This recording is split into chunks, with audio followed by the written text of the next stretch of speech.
Kahit anong mangyari, ako ninong. Ayun! Kasi maganda parang naka-yellow eh. Nakayelo? Puntahan para ano i-describe ko na. Hindi siya matangkad pero siya ang pinakamagandang babae dito.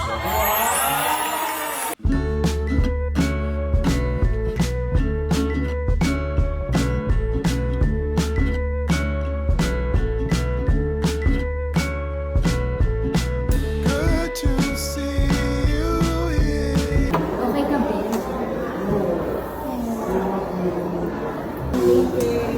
Rest ka muna. Love you. Riza May Dizon, nag-I love you kay Bimby sa backstage room ng Eat Bulaga. Ang kumalat na balita tungkol umano sa pagsasabing I love you ni Riza May Dizon kay Bimby Aquino Yap sa locker room ng Eat Bulaga ay isa sa mga pinakapinag-usapang chismis na umikot sa social media at ilang online forums. Kinilig na naman ang mga dabarkads dahil sa pangyayaring ito, kaya naman naging trending na naman ito sa social media. Nagsimula ang chismis sa isang video na nagsasabing narinig raw si Riza May na nagsabi ng I love you kay Bimby sa locker room ng Eat Bulaga matapos ang isang taping. Gayunman, mabilis itong kumalat dahil kilala ang dalawang bata at parehong lumaki sa mata ng publiko.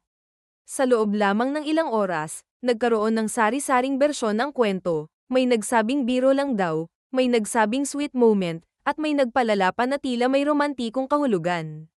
Dito nagsimula ang kilig. Mahalagang linawin kung ano ang tinutukoy na backstage room sa production ng Eat Bulaga, ang tinatawag na shared preparation area para sa mga host at adult talents.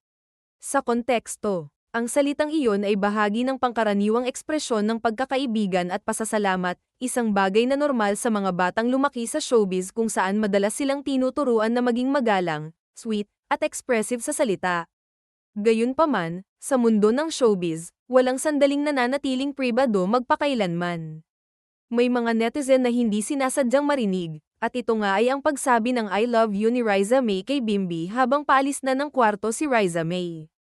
Ang pangyayaring ito ay nagsilbing kilig kung gaano kadaling bigyan ng ibang kahulugan ang isang simpleng kilos kapag ang tao ay mga kilalang personalidad.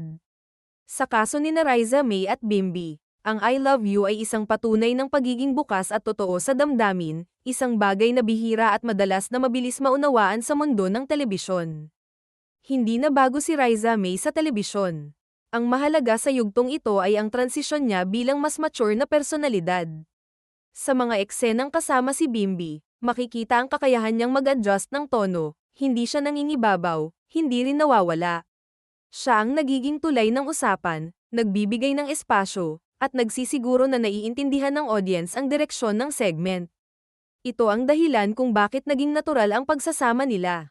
Hindi kinailangan ni Riza na magbago ng identidad. Ginamit lamang niya ang karanasan at timing na nahasa sa loob ng maraming taon sa Eat Bulaga. Mabilis ding napansin ng production na si Bimby ay hindi umaasa sa pangalan ng pamilya para makakuha ng atensyon. Sa on-air interactions, malinaw ang kanyang articulation, composure, at awareness. Alam niya kung kailan magsasalita at kung kailan tatahimik, isang bihirang katangian para sa isang baguhan sa live noontime TV. Ang pagiging guest niya ay hindi nauwi sa one-off appearance. Dahil sa positibong feedback, inanyayahan siyang bumalik bilang participant na may ambag sa programa. Ang dalawang kabataan na personalidad ang nagtagpo sa tamang oras, sa tamang programa, at hinayaan ang publiko na magpasya kung may saysay ang kanilang pagsasama sa harap ng kamera.